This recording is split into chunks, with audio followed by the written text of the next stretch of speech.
Hey, thank you for joining for another episode of God's Glory and Men's Real Stories. So glad you guys could join again. As always, it's going to be a treat for you just to sit with this community that belongs to you. Because I look at everyone that listens to this podcast as a part of this community. So I hope that you can truly sit with us. Consider this like a safe space where you can truly feel and be seen and understood as you listen to some of the stories and the conversations we have here today. And that I pray you can not only feel God's love, but see God's glory in Men's Real Stories. All right.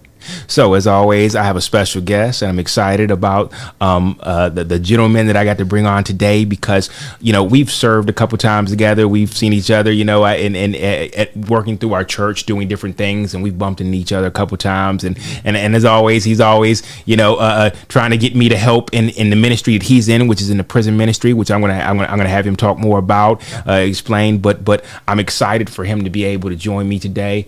So without any further ado, I want to introduce and welcome our brother Dan Quartuccio. What's awesome. up? Hey, what's going on? How you doing, man? Yeah, doing great. Did I get that right? That was perfect. Yeah. Not an easy last name, but you crushed it. Practice that all day. You guys don't know. But yeah, I'm so glad you could join me today. Thanks for the invite. Yeah, no, definitely. It's funny how I tell people I'm led. It's not always just hey, look, every man I bump into, hey, look, would you like to be on my podcast? Normally it's like a pull of where, like, I see them and then all of a sudden I feel like this tug to say, you were supposed to use that opportunity to invite them. And I'm like, well, you know, maybe it just wasn't meant to be. And then I bump into him again. I'm like, okay, God, I hear you. I hear you. I hear you. So yes, I will use this moment to say, hey, look, brother, I would love to get your email and send you an invite. And I like to send the invite so that people don't feel like they have to tell me no to my face or not right now. They can pray about it. They can think about it and then go from there. Yeah. But let's start off. Maybe tell my listeners a little bit about yourself. Yeah. So my name is Dan, and I am married. Been married 6 years. Nice. And we have one little girl, Olivia. She's 2.5, and we have a boy on the way. Oh wow! Congratulations. Yeah. Am I getting that? Are you breaking that to me first? No. Say this is. Breaking wait news. A minute. Breaking news. What? Yeah. So we've got a boy on the way. She's like 6 months in, and so we'll be doing a couple months. Wow, and that's so awesome. We'll have 2 kids. Wow, which is wild. Is it? It just doesn't seem real. Okay, it almost felt like it just kind of set on you just then. Like, man, wait a minute, 2 kids. Robert, we're having 2 kids. And so, yeah, we're used to the girl life, and now we're going to have a boy. And so I'm excited to see kind of what that looks like. Right. I only had brothers growing up.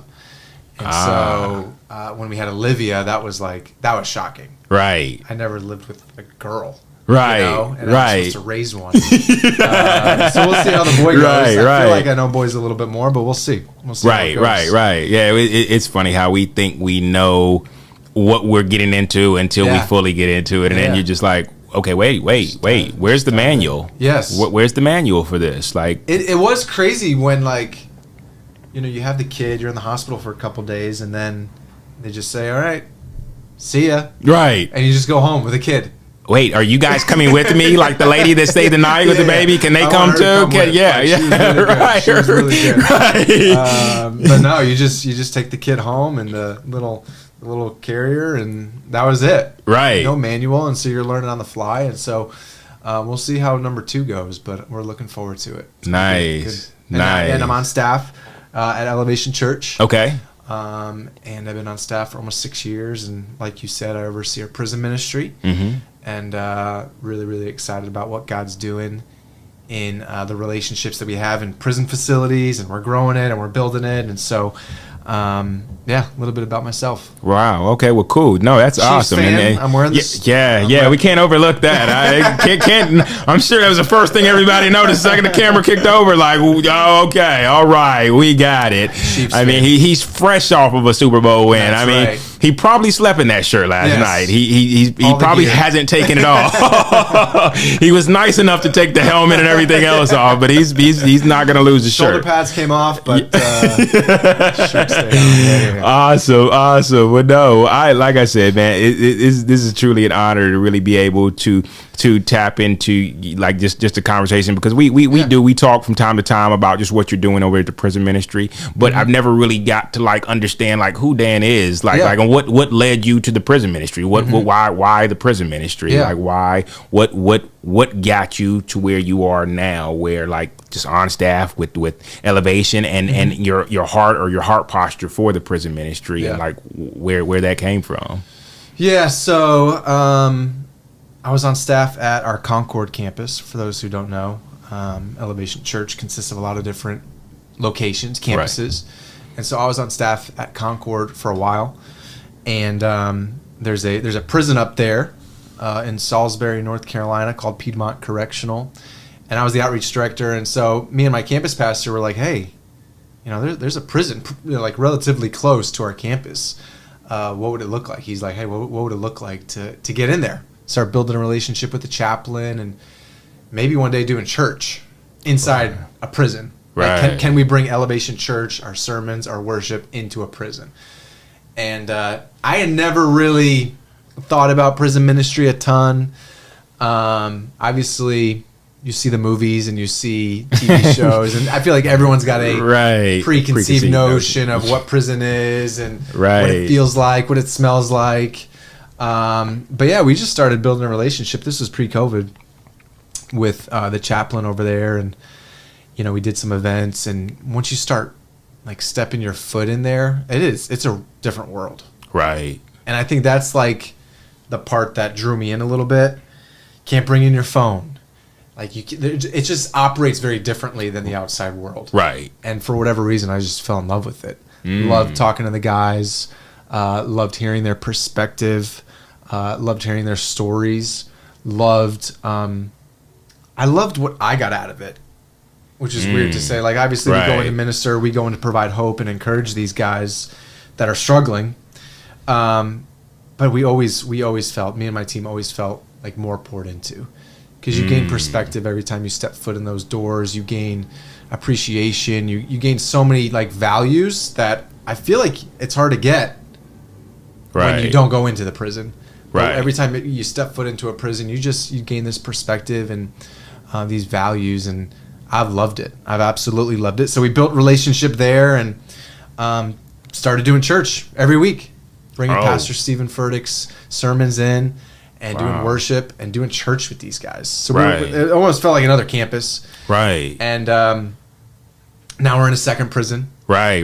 At Kershaw Correctional. So the campus you attend, Elevation Blakeney, is going to Kershaw, and I help oversee that as well. And we just got our foot in another campus, or the Orlando campus, wants to get into a prison down there in Orlando. And so we just solidified that. And so the goal is to get into more prisons, minister to more guys, encourage these guys, and bring our church service inside the prison walls. And so that's what we're doing. And it's almost like an extension of the church. I mean, even though it's not on the website that you can go to that location, it's another location. We got volunteers that go and facilitate the discussion and make church happen. Wow. And so that's awesome. It's wild. I was there this afternoon at Kershaw. Right. Okay, that's right, because it's Monday. So we were doing church, and just powerful stuff. The things you hear, the things you talk about.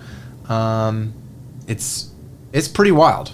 Okay, so you know what? I'm so glad you said that, because, sometimes I go into these conversations and I'm like, I don't know where God's going to lead me in the conversations. Sure. The questions just come to me as I go. But literally, this one just started screaming.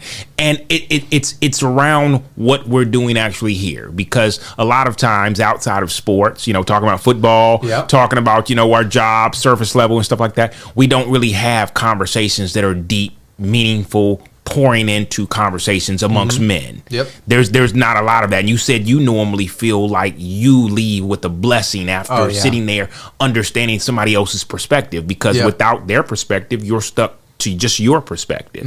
So what is that like to sit down with somebody who you may not have anything in common with? You didn't grow up on the same side of the railroad track with them. Maybe you did, but their choices maybe led them down this road. Yours led you this way. What is it like to gain the perspective from somebody who maybe in other worlds people would be like, well, what can they tell me about life? Yeah, I think over the last couple of years, so my daughter's 2.5.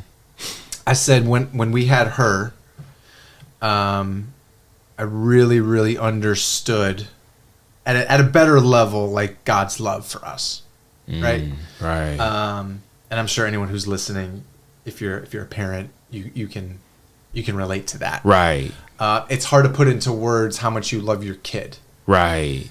But you have a better understanding of God's love for you and his mercy and his grace for you when you do have a kid. Right. I would say the second most impactful thing over these last few years of my life has been prison ministry.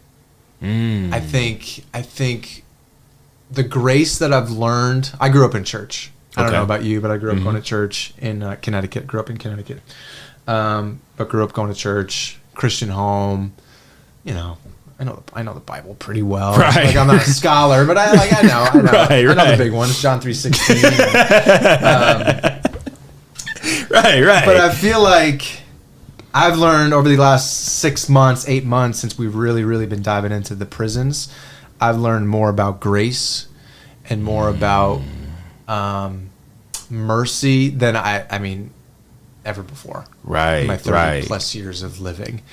And I think it's just that. It's the conversations that you have. And you're sitting across from a guy who, let's face it, did some things. Right.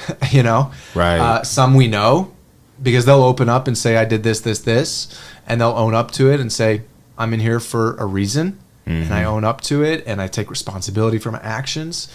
Some guys I don't know what they did. But I have a general idea of some of the things that they did to wind up in prison. And I feel like, you know, God speaks to our team every week saying, hey, the grace that I gave you is the same grace that I give them. Right. And I feel like that is, it's easy to say. Right. But to you, yeah. But when you start like thinking about, you know, this guy who maybe committed first-degree murder, or he's a sex offender, or whatever. Go down the list. Right.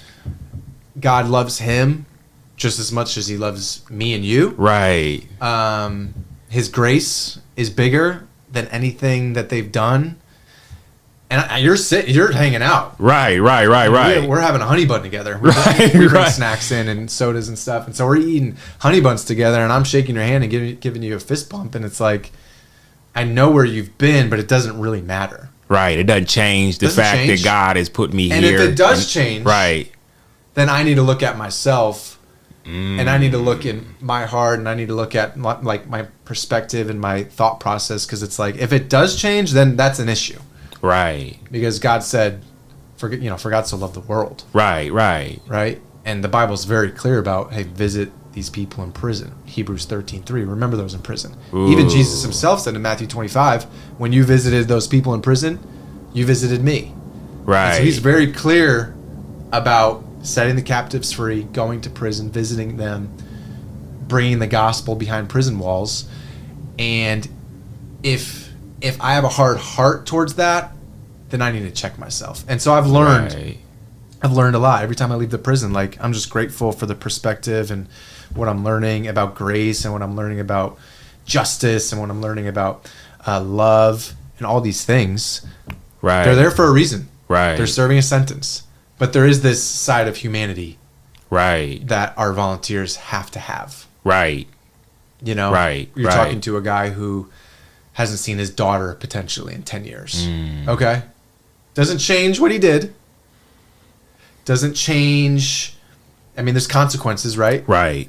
And there's a legal system, and we don't even get into that. That's not why we're there. I was about to say, yeah. We don't get into that. But how would you feel if you haven't seen your daughter? Just that one question. And it doesn't change what he did, because you can sit there and you can familiarize yourself with, just like if I was in your boat right now, how would I feel? And it's the empathy you show a person, regardless of what they've done, that like, it doesn't change the fact that you're no different than me. Maybe we made different choices, sure, but God gave me grace even in my choices that may not have led down this road. Yeah. But like, my sins were no different than the sins you had. Yeah. God didn't look at them different. Well, that's a different level of sin. No, it's all the same. So it's kind of like I made mistakes, similar mistakes to you.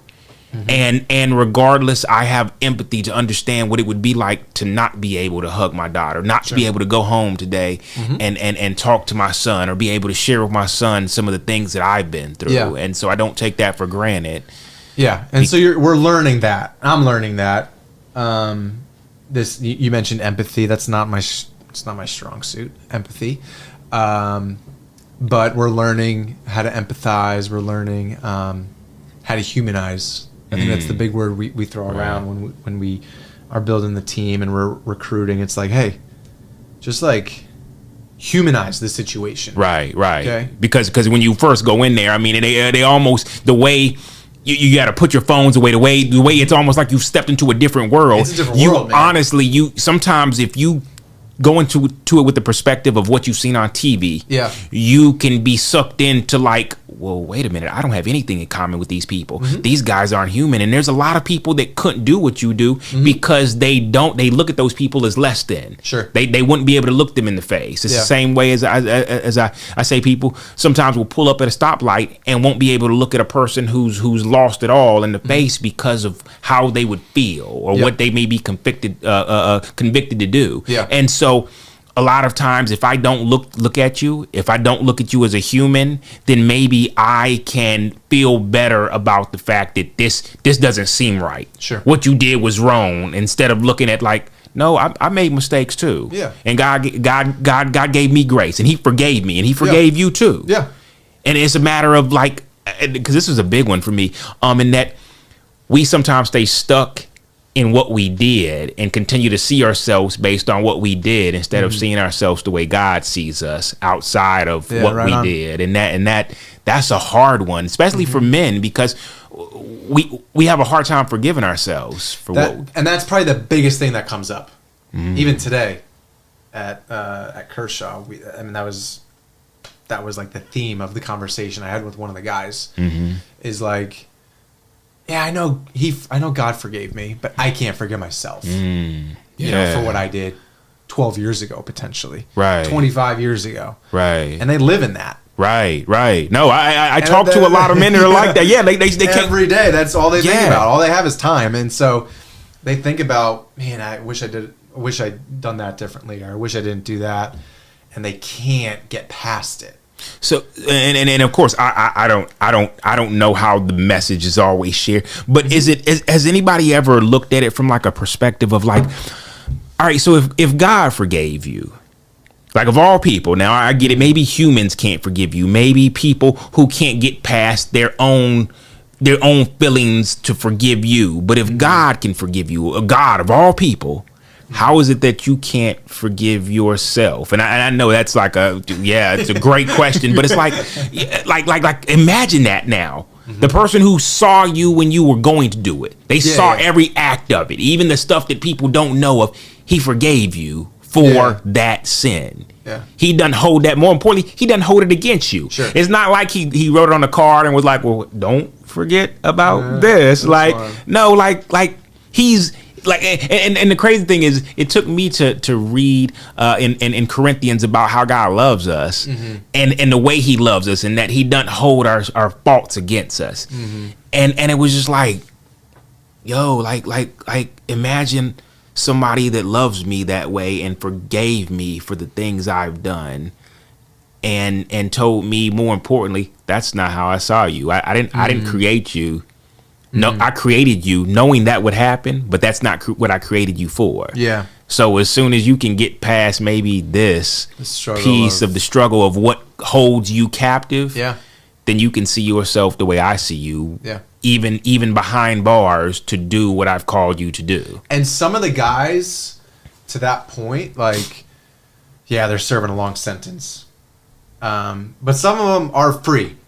Mentally, right, and spiritually, right. And some of these guys, I mean, they know the Bible, they know everything, right. You know, they know the Bible better than you and I do, right. They spend a lot of time in it, yeah, for sure. And some of these guys are behind bars, but they're free.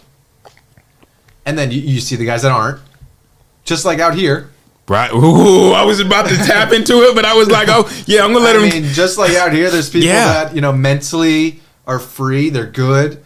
And then mentally, there's some people that are captive. Yes. They're free legally. Right. But they're in their head and they can't get out of it, and they're still reliving the same thing over and over again. And so there's a guy at one of the prisons. He said this one of the first times I met him. He's been serving 38 years. Okay, so just picture that. Wow. Yeah. Just putting your head in that space. 38 years. Wow. Long time. Yeah. It's pretty much my lifetime. Yeah, 38 years is a long time. And he, he's come to the realization that he may not ever get released. I don't know all the ins and outs of his case and all that, but 38 years. And he told me one day, he said, Dan, I've been here 38 years and I may never leave this place, but you can't tell me when I die I'm not going home. I love that. Oh, wow. Sure. Wow. Isn't that wild? That is. Wow. So you know what? Look, you just gave me a perspective that like I would have never gotten if I hadn't heard this story or actually spoken to him. But that's wow. So and he's a good dude. Like, he's actually one of like they call him field ministers, and he's one of the guys that leads the guys, and they do Bible studies and all that. But he made a mistake, sure, and he's serving his sentence. Right. But he's good. Right. I mean, he knows Jesus, and he knows he's forgiven, and he's received that grace, and he's living it out. And I think you have those stories, and so that story in and of itself, it just gives you perspective, and it gives you this idea of like, wow, if he can do it. Right. Or more importantly, the fact that, because my feet just started like just going crazy over here when you were like, the fact that there are so many men that are free or have found freedom in prison. And I've actually had a conversation with a guy who said just that I found freedom in prison, but yet there are people out here that are legally free that can't find freedom in their story, in their life, what they're living currently. And that's wow to me. That's every time I think about it, I'm like, wow, there are men who literally may never see or experience a family, may never be able to get out and experience some of the pleasures that we have. Sure. And we live chained up and captured or locked into our own pain and struggle and discomfort or the comfort that holds us in place. And it's just it's really wild. I mean, it really, like, now I like this, everything you're saying is just like, wow, that's there's so many stories, man. There's so many stories. Yeah, no, I can only imagine. Every week we're meeting guys and hearing different stories about what our church ministry has meant to them, and the hope we bring. Right. That's at the end of the day, that's our job. That's what we're there to do whenever we step foot in a prison is, offer hope, encouragement, support, and that's it. That's what we're there to do. And along the way, you might hear some stories, you might hear some things, but like at the end of the day, we're there to point them to God and ultimately provide hope. Right. And that's what we're called to do. So do you ever find yourself there where you have to give a piece of vulnerability of yourself to men who are giving the same gift of vulnerability to you, and that they want to know what makes you qualified to come in and talk to them? Yeah, I think for sure. And I've struggled with that because it's like, I've never been incarcerated. Mm-hmm. And so when I was, my title, I'm pastor of prison ministry for the church, right? And so it's like, man, it's like a heavy thing. I've never been in prison, Right. And so, the first little bit, there's a little bit of a struggle, and I think there's still days where I'm like, man, what can I say to this guy who's serving 38 years? Right. Like, I don't know at all what he's going through. I have an idea. But I think to your point, it's like, we're all human. Right. And so the things they struggle with, I struggle with. Right. And so it's, you're in prison, I'm not in prison, but like, we all struggle with the same stuff, you know. We're all Right. humans. We all struggle with pride. Yeah. We all struggle with, I mentioned I'm not the most empathetic person. And so even this past week, we were talking in my group. We watch a sermon and then we usually like break up and talk about it with our like volunteers. But I don't even know what the question was. It was like, you know, who has shown you grace? Right? That was one of the questions. Who has shown you grace, like gone above and beyond? And I was talking about my wife, and you know, she's shown me a lot of grace. And I mentioned how I'm not the most empathetic person. I'm very positive, Robert. Right. Okay. which is great. It is a great skill set. Right. I wouldn't change it, but there are downfalls to positivity, especially when you're married and your wife doesn't need positivity at the moment. They need empathy. Right. That's where I struggle. Yeah. Okay. And I got you. You know, she puts up with that. You know, she puts up with me just kind of being goofy and having fun and being positive. But sometimes she needs me to be empathetic and a little bit more like understanding. Yeah. But we were talking about it, and I was like, you know, sometimes I screw up as a husband, as a father, and that correlates. Mm-hmm. You know, because they struggle as a husband and as a father too. Right. Now, it looks a little different, but when I say that as a human and as a guy, they can relate to that. Right. They can say, "Oh, I've been there." Yeah. You know, a lot of these guys are still married. Right. Right. You know, Yep. and they're still talking to their wife and their kids, and they still have a relationship. And so, I try to talk about things that they can relate to, that we've all shared, that we all struggle with. And so then it doesn't matter about the bar. Right. The Right. bars that they're behind and that we're not. Like it's Now at this we're point, human. it's made all of us human. Now all of Yeah. us are seen, and I'm Same understood. Right. Right. level playing field at that Right, point. right. No, that makes perfect sense, because I've learned that sometimes you almost, in order for people to sometimes want to open up to you or feel comfortable, as if it's safe to open up, they almost need you to give an olive branch of like Yeah. you can trust. So how about this? I will go first. Sure. And sometimes you got to do that. And yeah, right. And it creates that space of like, well, if you could share that with me, I'll share this with you then. We'll break off pieces here. And you know, maybe today it's this, but maybe tomorrow it's more of this, of like why I'm here, and what's the bigger story, and what is it that, you know, yeah, I made a mistake, but what was it about that mistake that it triggered me to even feel comfortable continuing to do that, which eventually got me caught. Because a lot of times, you know, I tell people I'm a big mental health advocate, and I've understood now that I have dealt with my own, and I'm dealing with my own, and I'm working through my own mental emotional state, the things that I've held on to that I've never wanted to like unpack, that sometimes it's in unpacking that I start to understand why I couldn't be this, or why I wasn't comfortable doing this, or why I continue to do this, which could have had me in the same space you're in right now.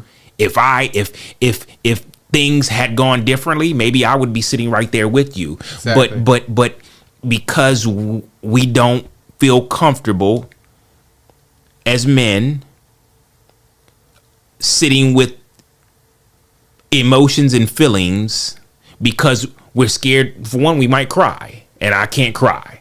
I'm not allowed to cry. No. So if I sit with that emotion, it's going to make me cry. So I'm going to avoid that emotion. I'm going to avoid everything that doesn't feel safe. If it doesn't feel safe, then we're going to avoid that for another day, which is never. Yeah. In most cases. Yeah. And some people they leave this earth holding on to those things, or not even holding on to them. They're just carrying them. They're still there. They're heavy. They become very heavy over time, because they just continue to compile what that was. It just triggers something else, and it triggers something else, and it just gets heavier and heavier. But like, do you ever feel like that if men felt like it was okay to be emotional, like things like empathy and hurt and sadness and all things that bring out true emotions, that it would create a safer space for men to not showcase it in an action that would in turn turn into a consequence that leads them down that road? No, I think that's a good point. I think that's a very good point. And I like you, I'm not the most emotional person. I'm pretty much here. Right. Try to keep it even, Steven. I used to get made fun of all the time. Like my parents, like it's just Dan is always just this. Right. So everything is like cool. Right. It never gets high. No roller coaster with him. And I think there's a place for that. Right. But where is it safe to be? Exactly. Where is it safe? Where do you feel safe to feel your emotions? And I think in the setting we've been talking about, in the prison setting, I think it's totally appropriate because personal is powerful. Right? Personal is powerful. So the more I open up, and I need to work on this. I'm not there at all. Right. But I need to get there, because if I'm vulnerable, like you said, and I show whatever emotion I'm showing to Bob or Steve or whoever, maybe they'll be vulnerable. Right. And maybe they'll open up. Right.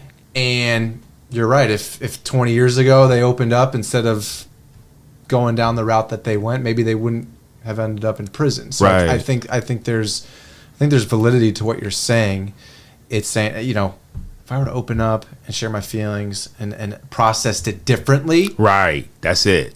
If I were to process it like this instead of lashing out in anger. Action. Right. And that got me to do this and this and this, and then that wound up this, and then there's drugs involved, and then there's this, and then, and yeah, I think if you were to ask a lot of these guys that we deal with on a regular basis, I think some of the hurt that caused them to lash out could have been dealt in a different way. Right. No. And I can't help but think that, because I was recently in a conversation with somebody where I was like, isn't it ironic that every school shooting, every mass shooting, every incident that we hear about on TV, 99% of them involve a man. And I'm sure we could find one that would involve a woman, but 99% of them.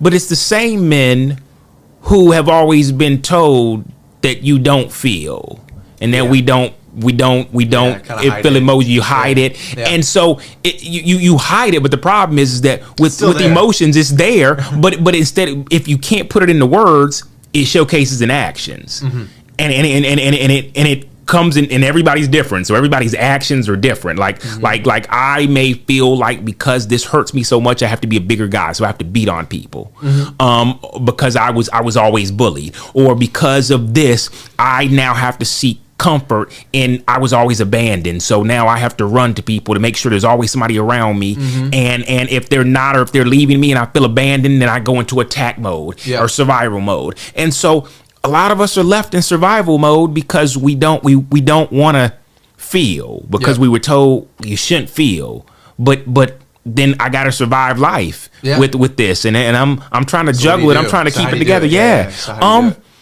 Well, I personally am on a journey now where I had no choice but to feel it, because it was choking me out. It got me to a point where I didn't want to live anymore, and I realized that if I didn't deal with it, if I didn't give it to God, then I wasn't going to be able to get back up. And I got to that place where it was so heavy that I couldn't get back up. And so I realized the only way back up is if I start taking some of this stuff out this bag, because I can't get up with it now. It's gotten too heavy. It's overbearing now. And if I stay down here long enough, I'm going to die with it. And so that's where I had to start unloading it, and I had to start feeling it. And I cried a ton. And I had to sit with every emotion. It's funny how we sometimes like to sit with the great emotions, the great feelings, like the great highs. Like when we're excited, we can feel like when they won the Super Bowl, it was like, oh yes. But then the second something that's frightening comes, it's like, no, I don't want to sit with that emotion. Suppress it. But I've learned to sit with the bad, the sad, the hurtful, the same way I sit with the great stuff.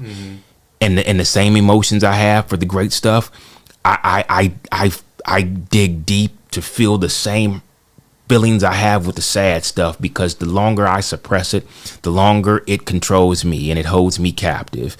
And I'm captive to it if I don't face it. Yeah. And Pastor Stephen has said that a lot. You know, man. Feelings are there for a reason. Yeah. Like, okay. Yeah. Right? You just open up another whole book. Yeah. Woo. Okay. So yeah, I was about to say. So understand. I don't know what point it was, but me and Pastor Stephen are on the same healing journey, because I can tell in his conversations, I can tell in his messages that he has been going to therapy. But I remember back when I used to listen to him a long time ago, and you could tell, I could feel some of the things he was fighting that no longer hold him captive now. And he talks about it in his messages. I love how he slides it in there. And for anybody that's gone to therapy, that's going to therapy, anybody that's going to counseling, whatever, however it may be, grief sharing, you can hear it in the message. You can hear it the way he talks. It's like, wait a minute, that's a terminology I get. I understand that. And so I realized that just the things he struggled with back then, he doesn't allow them to hold him captive anymore, because he's facing it instead of allowing it to eat. Because even back then in his messages, you could hear how he was bothered by certain things, and it came out in his message. And as he said, because it is what it is, he said it already. I'm petty. And so sometimes you can hear the pettiness in my message of how I feel about what those people are saying outside of the church, or what these people are saying. And so it sometimes comes out in my conversation, even if it's I'm preaching and it seeps out a little bit, but it's almost like a pot. You can't keep a hot pot covered up for long, because eventually it's going to explode. So even when you're talking to people, you're kind of lifting the lid a little bit, and a little bit of seeping out, and people can hear it when they look at things differently now. Like myself, when I'm like, wow, I can sense what he's struggling with now. And feelings are powerful. Yeah. And you can't be controlled by them. Right. But you need to be aware of them. Right. And so you can't hide them, and you need to be aware of kind of how you're feeling in this moment and the emotions, and you need to be able to wrestle with them, but you just can't let it dictate where you go. Right. And I think that's a good powerful point. That's a good point. Powerful. So what do you do in being such a huge part of the prison ministry? What do you do to unpack some of the stuff you experience through them when you're hearing their stories, and because you kind of carry a little bit of that after hearing that stuff. You can't just hear that stuff and just, good, all right, okay. Some of it messes with you, and I've said that before. Every time I leave the prison, and generally it's a pretty decent drive back home, I'll sit there and kind of think through some things, and it does mess with your brain a little bit. Because I'm like, that was awesome. Right. What a great evening. We did this, and these guys shared this, and we had worship, and it was cool. My volunteers loved it. Right. But then it does mess with you, because you go home and I can just watch Netflix. Right. Ooh. Or I can just open the fridge and all my stuff is there. I can get my box of Cheez-Its. Right. It's like, but those guys can't. And sometimes it like... Right. I don't know. It just confuses me a little bit, messes with me. So in those 45 minutes of driving home, I really try my best. Either it's silence, or I'm listening to worship music. I don't really listen to a ton of worship music, but on the way home from the prison, I generally do, because it just gets me in this right space, so that when I do go home, like I'm not totally messed up. Right. Right. No. And I could be a good dad to my daughter, and all the things I heard and all the things I saw and all the things I'm wrestling with, like I could still go home and be a normal human being, because it can rattle you a little bit. Right. Talking to these guys, you're like, man, these guys are awesome, but they're serving 20 years. Right. And so I need that space. That 45-minute drive home is really, really important for me to process some things and think through some things, and maybe that's praying, or maybe that's listening to a worship song, but I do need that time. Yeah, no, and it's almost like an unpack for you, or almost like to where you're processing what you experience, what you may have heard, what may still be sitting on your heart. It's just like, I don't know how to like kind of keep performing after hearing that. Like I'm not going to be the same. That's going to sit with me for a while. Now I'm carrying what he's been carrying. It's almost like it was a transfer of trauma almost. Yeah. That like I was probably best off not hearing that. But now that I'm hearing that, I got to kind of deal with that a little bit too. Yeah. Because even though we have different stories, I suffer from that maybe too, or I've seen that in myself, or whatever it could be. It could be something graphic that they share with you where you're just like, okay, I can't keep functioning with that on my mind. Yeah. One guy the other day said, I wish I saw myself the way you see me. And it's like, ooh, that's heavy. Like he doesn't see himself the way our volunteers. We try to bring hope. We try to be positive, joyful. We're having a good time. He does not see himself the way we see him. And so, I thought about that little short sentence for like a week. Right. I think a lot of us suffer with that though. Yeah, and I don't think it's just specific to people in prison. Yeah. I mentioned that. Like there are people on the outside that have that same thought process. Right. It just so happens we hear it a lot when we when we're in this confined space with 60 or so offenders or 100, and you just hear it. Right. A guy today said, "Man, I don't know if I want to live." Like he said that. And again, you would hear that on the outside. Right. But when you hear that and he's going back to his cell and then I get to go home and watch TV, that could mess with you.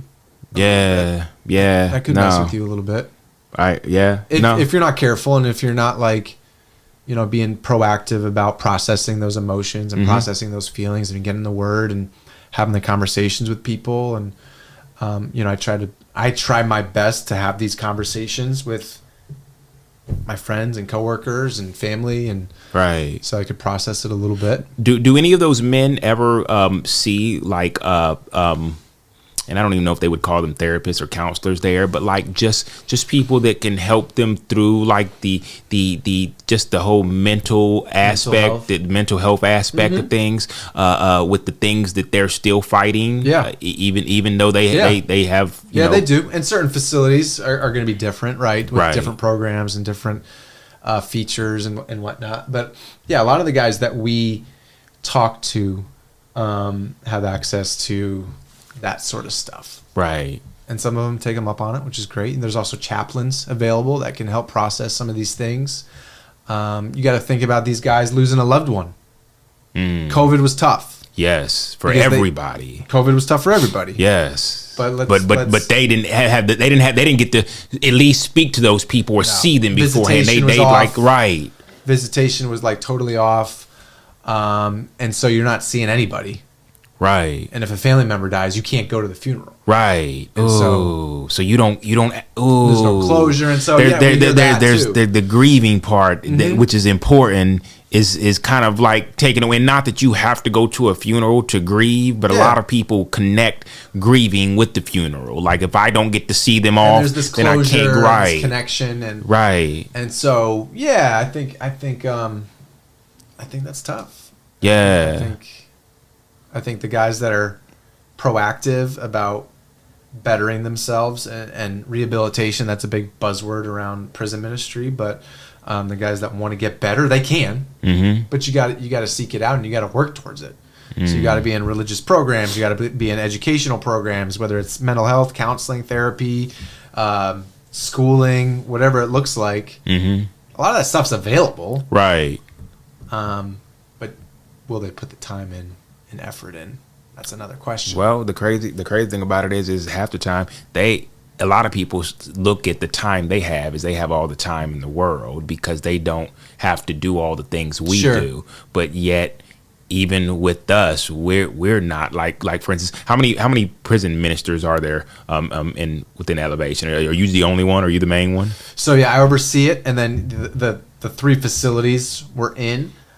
we have a staff person that helps me. Right. Okay. Yeah. And I almost and understand. Hey, look, I'm not trying to add extra things to the benefit package or anything, but I almost feel like like look, I'm just talking as an outsider, but I almost feel like everybody that's involved in that actually signs up or that regularly goes and is a part of that volunteers. Should almost have like a part of their package of just being able to see a therapist or somebody to talk to be able to not only unpack their own bag, but to unpack the stuff that was added to their bag from the because I've learned this. Just because another person's story is their story doesn't mean that their story won't trigger you from the story you have that now has sent you like which is why people have trigger warnings to say, hey, look, by the way, this could like kind of like get you. But like, I think in dealing with that stuff, like they say, you guys are in a manner of speaking therapists for them. In a manner of speaking, you're spiritual and mental therapists. Yeah. You open the door for them to be able to process things. You speak into them light and God's love, and then when you leave, you take a lot of the darkness that they handed over, unfortunately, with you in a manner of speaking. Yeah. And unless you have a way to release that, then you may carry a little bit of that, whether it be like guilt or hurt or like, wow, yeah, I mean, like he doesn't know this, but I suffered with that too. My parents were like that too, and every time he told me that story, I had flashbacks of my parents, and it's like I'm helping him unpack, but who's going to help me unpack now? Mm-hmm. And without that, it's like, imagine this. You go to help him, but yet you forgot to put your oxygen mask on first. Sure. And so I'm doing everything. I'm pouring into you, but you need air. Like I need air. More importantly, I need something in my cup. My cups gotten so empty. Yeah. And I'm called to serve in this area, but I'm on E. So where you need me next week, I'm sitting at home still trying to process the last conversation we had that won't allow me to leave outside of my bedroom. Mm. And I'm understanding now why it like, as humans, I love Elevation because it's a community. Mm-hmm. Like I enjoy being able to sit down and talk to people like you every Sunday. Mm-hmm. And it gives me the space to not only maybe like really ask them, hey, how you really doing? Mm-hmm. But also sometimes a space for somebody to ask me, how you been doing? And I understand that a lot of people are like, yeah, but it's church that kept me from God. And maybe it was just that community. Sure. But it was never church that kept you from God, because God, you could have found God at home. You could have found God is sitting in the bathroom, in the tub, cuddled up. I mean, but community is there for you to have a group of people to walk through life with. Yeah. Church is there to bring people into your life that are probably going through the same struggles, even if they're not admitting it to you. Yeah. That'll at least come alongside you to say, hey, look, I'm here for you, brother. Yeah. I'm gonna walk alongside you. Mm-hmm. You let me know how I can help you in any capacity. Yeah. And that's what the church is always about. But you're not meant to do life by yourself. Correct. But sometimes you are doing life by yourself because the church is not the church. I'm sorry. Sometimes the people you're walking alongside, they're only giving you surface level stuff, and they're not allowing you to be able to be like, okay, I struggle with this. Yeah. Okay, hey brother, don't worry about it. I struggle with it too. So how about this? We're gonna hold each other accountable now. I'm gonna, and understand. I've never admitted this to anybody because maybe I didn't feel comfortable. Yep. But today I'm gonna let you know I'm dealing with that same thing.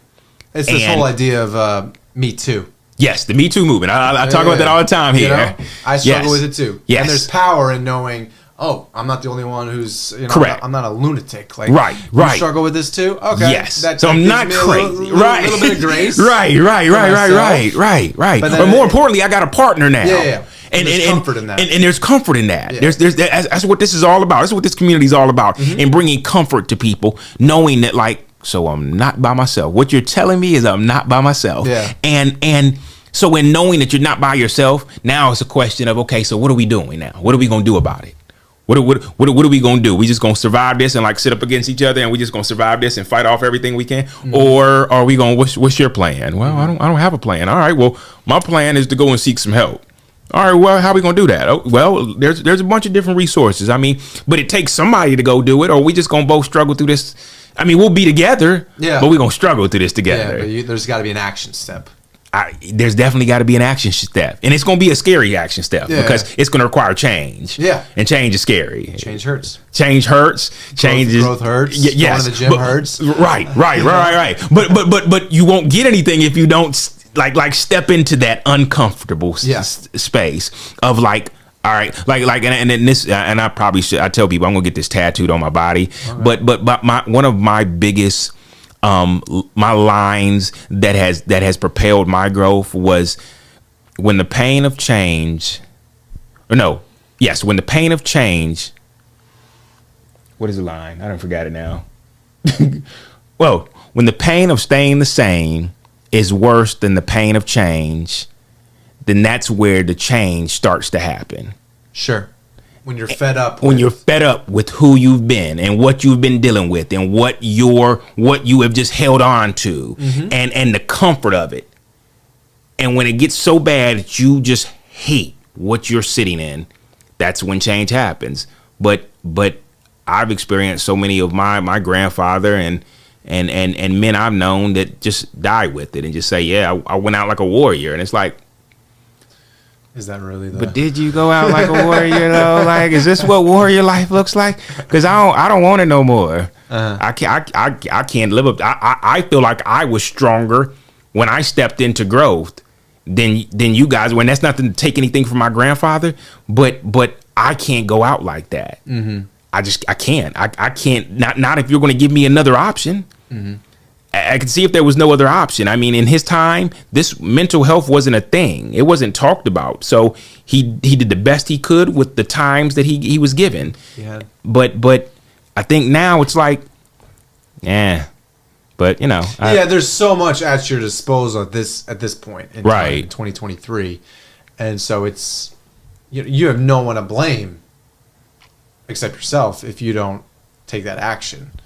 And if you don't, whether it's going to counseling, whether it's accountability, whether it's doing this, whether it's going to the gym. If you're fed up with your weight, like you can go to the gym. Right. No, true. You can. True. But it's going to be uncomfortable. There are plenty. But the question is, are you tired of what you're sitting with or what you're dealing with to say, hey, you know what? I hate this. And you're saying until you reach that point, you're just going to wallow in the same thing. You're going to sit with it. You're going to be comfortable with it. You're going to find comfort in it because it's what you know. Yeah.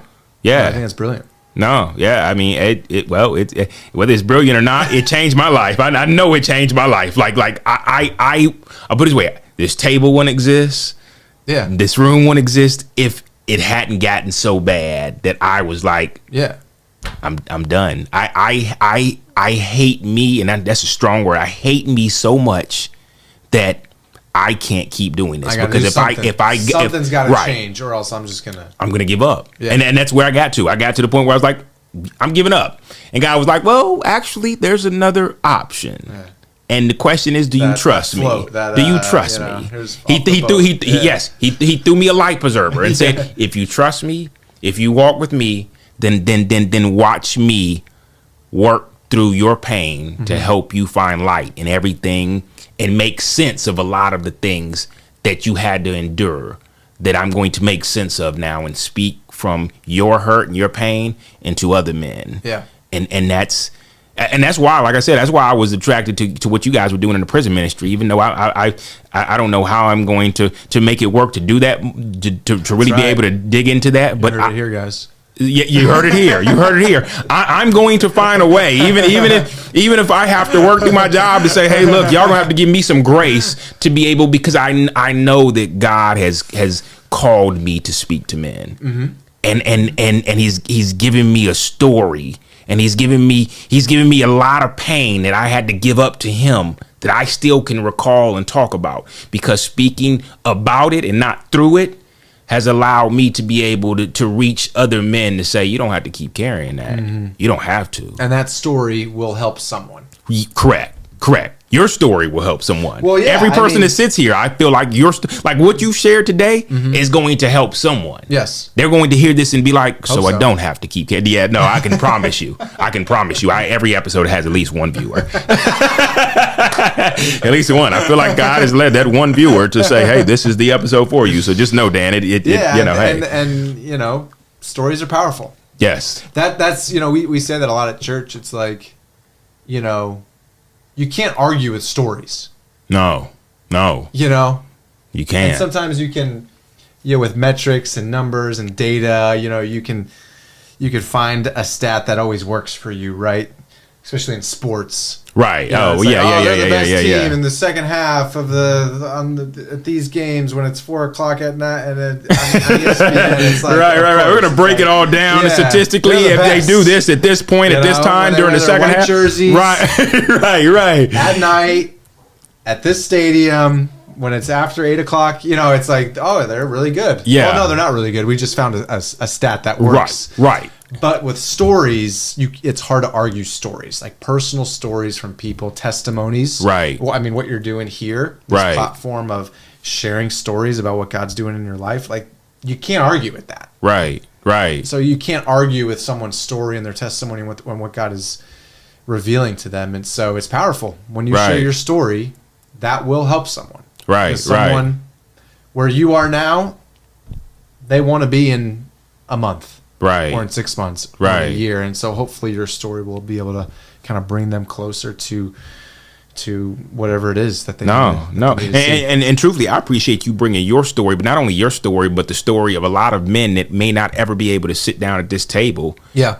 Here today, because see, I understand the power in the stories that never get told on air, don't get the opportunity to be spoken, and that's why I was even telling somebody one time that I understand why prison ministry is so important, because it's the untold stories, the stories that a lot of people don't get to receive, that are there, that need to be heard.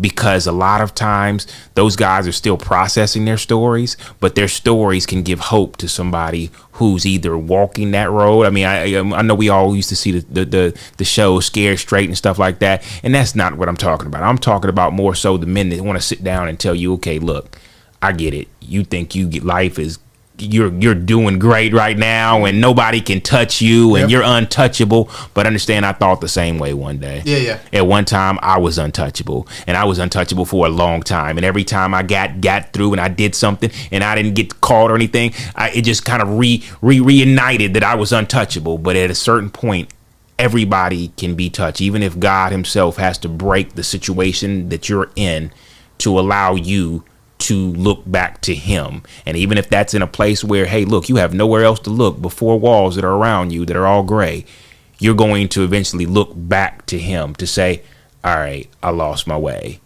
And at this point, now you've taken away every distraction that could possibly been around for me to see, to seek you and realize that you still have a plan for my life. You still got a purpose for me. Even though I'm here, you still got a purpose for me, because a lot of people feel like once they go there, they're done with. Their life's over with. Their purpose is over with. They don't. No, they still have a purpose. Yeah. And so it's in their stories, because sometimes it's their story that the purpose is built into that needs to be told, because somebody needs to hear that story. That was their purpose. That is their purpose. The question is can you get past the shame and the guilt and the unforgiveness to tell your story? Yeah. That's the trick. And that's the trick. That's the trick. That is the trick. Yeah. And so that's what we're working towards, man. That's awesome. That's a blessing. Helping these guys process and helping them understand that, grace is bigger. Yeah. God does have a purpose for you. Right. And that your purpose might be, hey, in here. Right. Helping someone else. Right. And we say that all the time. It's like, hey, who can you bring back next week? Right. That's your job. Ooh, that's good. Or who could you minister to this week? That's who good. Who could you share Christ with? And so, the gospel is going to go forth, and he's going to use them as vessels. Right. And the goal is hopefully they see themselves as that. Not as just some number, not as some case, not as some this, that, or a sum of their worst mistake. It's no, God can still use you. Right. God has a purpose for you, and that's our message. That's good. Wow. That's awesome. It just made me think about like how, wow, I mean, literally we get the same message when we leave out. Who are you bringing back next week? Mm-hmm. That's what we tell them. And yeah, like who are you bringing back next week? Yeah. And it doesn't just apply to us. It applies to all of us. Like who are you going to reach? Who are you? If that fired you up, who are you going to bring back with that same fire? Because now you have a responsibility. Now? Right. Because if you just hold it for yourself, someone needs what you have. Yeah. Right? Yeah. Someone needs what you have. And what is that? That's peace, that's joy, that's goodness, that's grace, that's mercy, it's hope. Like we have these things. But if you just keep that for yourself, right. Wow. You're not stewarding it well. That's good. And that's the same for outside us on the outside and the guys that are behind bars. Right. Wow, that's good. Wow. Hey, that just came full circle for me. I literally had a full circle moment of like, whoa, it's never done. Like it's never, like the kingdom continues to grow no matter what setting you're in, no matter what seat you have now, no matter what walk of life you've chosen. That's awesome. I love it. All right, you got me, man. You got me. I'm working on it. I'm going to get in there, dude. I'm going to get in there. Well, awesome, man. Well, hey, bro, I appreciate you sitting down with me today. This has been awesome. I feel like we kind of just scratched the surface. I feel like there was so much there. Like that was really good, dog. That was really good. Yeah, listen to me. Me and him. We always like you sit over there a second. Listen to me. If he could just get $1 for every person that says I'd love to do a part 2. Listen to me. He'd be a rich man. He probably wouldn't help me anymore. You can't I need to get a bigger table so I can just get a bunch of people around this and we can just do this panel, man, listen to me. The visions that God has given me when it comes to like where this, like even down to like a putting this on wheels and getting like a Sprinter van and building like a podcast in a Sprinter van to even be able to reach men that are out on the streets and different things and different stories. The visions that I have in my vision pad, dude, I tell people it starts with putting it in a pad. It starts with writing it down. It starts with looking at it. It starts with, Yeah, you got to do something. Yeah. It's never going to change. I'm just excited about what he's doing in both of our lives. And how he's really, I appreciate you. I was about to say, I appreciate you coming and sitting down with me today. I appreciate all my listeners for listening today. That was a lot to unpack there. I hope that you took notes there because I'm going to probably get up and I'm going to totally kind of like process what just happened and just process the whole conversation. This was really good. More than you probably don't realize it, but this conversation was really good and it was really needed. All right. For a lot of men who are that maybe that was signifying it was just time to stop. But thanks so much, everybody. I appreciate you joining us. Thank everybody for making this possible. My son and everybody that makes this possible. Love you guys. See you on the next episode. Hey, we appreciate you listening today and hope that if you enjoyed the conversation and stories, you will subscribe and listen to past and future content. Feel free to comment as we would love to read your comments and pray over all of our listeners. Also, please follow us on Instagram, Twitter, TikTok, and Facebook at God's Glory and Mensstories. We understand as men how the thought of even facing your own story and the pain and hurt that come with that is a challenging task. But we don't want you to feel like you are all alone, because you are not. God has not forgotten you or left your side, and he loves you no matter what you have done. Your healing is important to him, and we want you to have these free resources that already exist if you're considering giving up or need someone to talk to. The National Suicide Prevention Lifeline number is 1-800-273-8255. If you need support but are not in crisis, consider reaching out to a warm line if you need to talk to someone. Speaking to someone on these calls is typically free and confidential and run by people who understand what it's like to struggle with mental health. Find a local number by going to warmline.org.